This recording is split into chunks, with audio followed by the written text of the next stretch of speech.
சமையல் நிகழ்ச்சிக்கு உங்களை அன்புடன் அழைக்கிறோம். இன்னைக்கு நாம என்ன செய்ய போறோம் தெரியுங்களா? ரொம்ப ரொம்ப முக்கியமான டிஷ்ஷுங்க. உங்க எல்லாருக்கும் பயன்படக்கூடிய டிஷ். வழக்கமா யூஸ்வலா என்ன செய்வோம், வீட்டுல மாவு புளிச்சு போச்சுன்னா என்ன செய்யறதுனே தெரியாது. அது என்ன டிஷ் பண்ணாலும் யாரும் விரும்பி சாப்பிட மாட்டாங்க. சோ இன்னைக்கு நான் அதை வச்சு உங்களுக்கு ஒரு டிஃபரெண்டா ரொம்ப ரொம்ப ஃப்ரெஷ்ஷா இந்த மாவுல தான் செஞ்சோன்னு யாரும் நம்பவே மாட்டாங்க. வாங்க நிகழ்ச்சிக்குள்ள போலாம். அதுக்கு முன்னால நீங்க என்ன பண்ணணும், லைக் பண்ணுங்க, ஷேர் பண்ணுங்க அண்ட் சப்ஸ்கிரைப் பண்ணுங்க.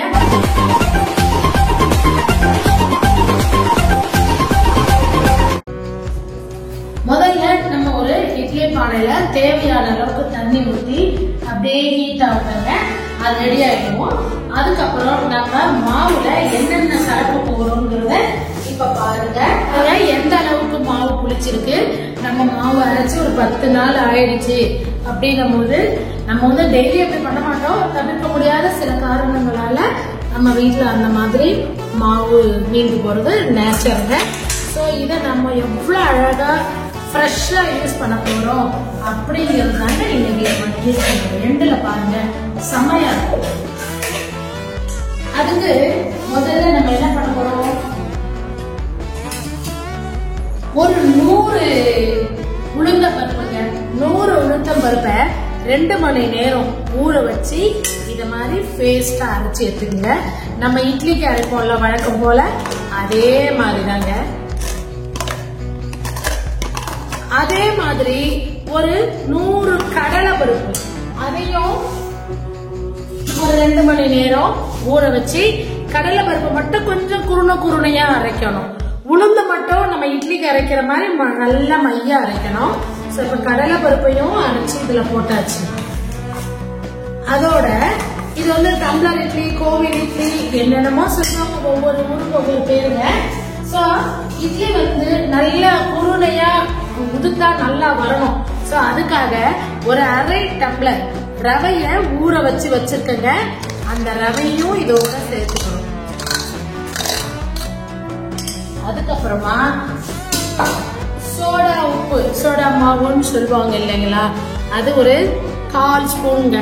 ஒரு 1/4 ஸ்பூன் நம்ம சேர்த்துக்கிட்டோம்னா ரொம்ப மிருதுவா சாஃப்டா வருங்க. அவ்வளவுதாங்க இதுக்கு ரெடிங்க. வேற ஒண்ணும் இது பெரிய கஷ்டமான ஒண்ணும் இல்லை. இந்த எல்லா மாவையும் நல்லா கலந்து எடுத்துட்டு வரேன். இந்த இட்லியை இப்போ நம்ம நல்லா தாளிச்சு கொட்டணுங்க. தாளிக்கிறதுக்கு நல்லெண்ணெய் இருந்துச்சுன்னா நீங்க நல்லெண்ணெய் யூஸ் பண்ணுங்க. என்கிட்ட இப்ப நல்லெண்ணெய் இல்லைங்க, அதனால நான் ஆர்டினரி எண்ணெய் யூஸ் பண்றேன். நீங்க நல்லெண்ணெய் யூஸ் பண்ணுங்க. தாளிக்கிறதுக்கு கொஞ்சம் கூடுதலா எண்ணெய் ஊற்றி தாளிங்க, ரொம்ப இட்லி மனமா இருக்கும். எண்ணெய் நல்லா காஞ்ச பிறகு கடுகு, உளுத்தம்பருப்பு, கடலை பருப்பு, 4 மிளகு,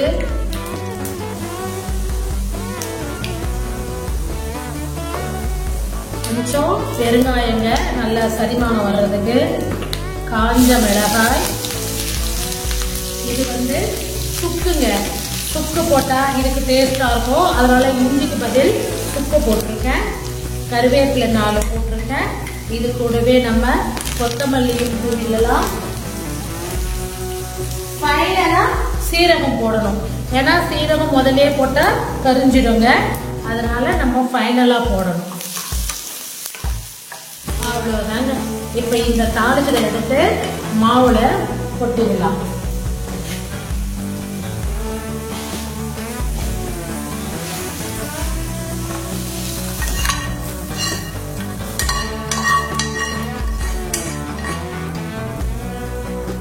இந்த மாதிரி நல்லா எண்ணெய் கூடுதலா விட்டு தாளிச்சு கொட்டிட்டீங்கன்னா இட்லி வெந்த பருப்பு பாருங்க எவ்வளவு அருமையா வரும்ன்றது. நமக்கு தேவையான அளவுக்கு உங்க வீட்டுல இருக்கிற டம்ளர்களை எடுத்துக்கோங்க. அதுல நம்ம தேவையான அளவுக்கு எண்ணெயை ஊற்றிக்கலாம். எண்ணெய் நல்லா தடவுனீங்கன்னா உங்களுக்கு அந்த டம்ளரு ஷேப்பு டம்ளரோட டிசைன் மாறாம உங்களுக்கு அழகா இட்லி வரும். இப்ப பாருங்க, இந்த டம்ளருக்குலாம் ஊத்துறேன். எல்லாத்துக்கும் ஒரு 2 ஸ்பூன் அளவுக்கு எண்ணெய் விடுங்க. அதுக்கு மேல ஒரு தட்டு வச்சு உங்க வீட்டுல இருக்கிற மெம்பர்ஸ்களுக்கு ஏத்த மாதிரிங்க, உங்களோட இஷ்டம்தான். எங்க வீட்டுல 4 பேரு, ஸோ அவங்க 4 பேருக்கு ஏத்த மாதிரி நான் இப்ப இட்லி ரெடி பண்ணிட்டு இருக்கேன்.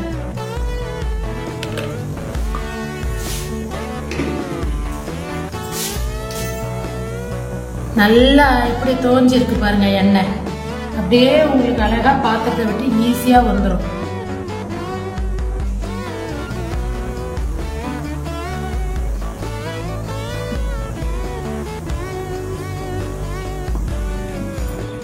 இப்போ நம்ம இட்லி பானையில தண்ணி வச்சோம், எப்படி ஆவி வருது பாருங்க. நல்லா கொதி நிலைக்கு வந்த பிறகுதாங்க இட்லியை வைக்கணும். அதுக்கு முன்னால வைக்க கூடாது. நான் எப்படி வைக்கிறேன்னு பாருங்க.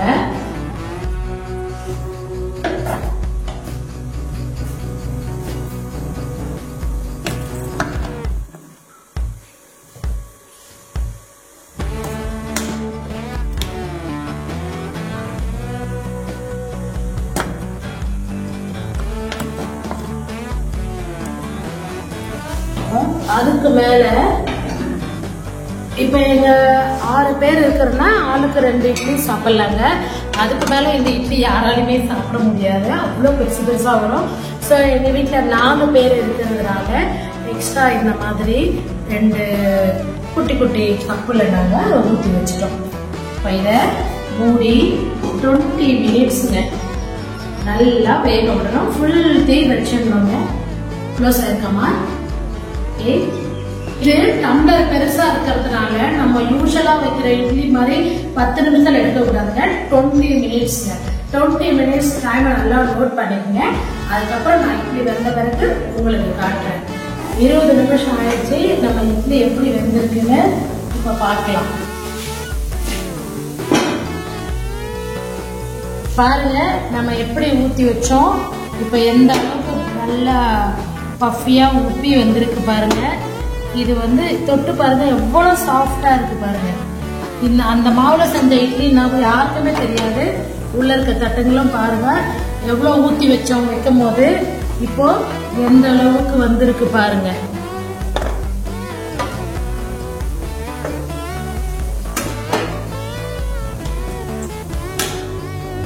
நல்லா உப்பி வந்திருக்குங்க. இது கொஞ்சம் சூடு ஆறணுங்க. 10 நிமிஷம் ஆறின பிறகு உங்களுக்கு தட்டுல எடுத்துட்டு காட்டுறேன். கொஞ்சம் வெயிட் பண்ணுங்க. ஒரு 10 நிமிஷம் ஆற விட்டுட்டு இது மாதிரி ஒரு டம்ளர்லயோ ஒரு பாத்திரத்துல தண்ணி வச்சு ஸ்பூனை திருப்பி இப்படி நீங்க தண்ணி தொட்டு தொட்டு அப்படியே அழகா குத்தி விடணுங்க. சுத்தி எல்லாத்தையும் குத்தி விடணும். அதே மாதிரி ஞாபகம் வச்சுங்க, ஒரு 10 நிமிஷம் ஆறுனாதான் இட்லி பாத்திரத்தை விட்டு நமக்கு வரும். அழுக்குது.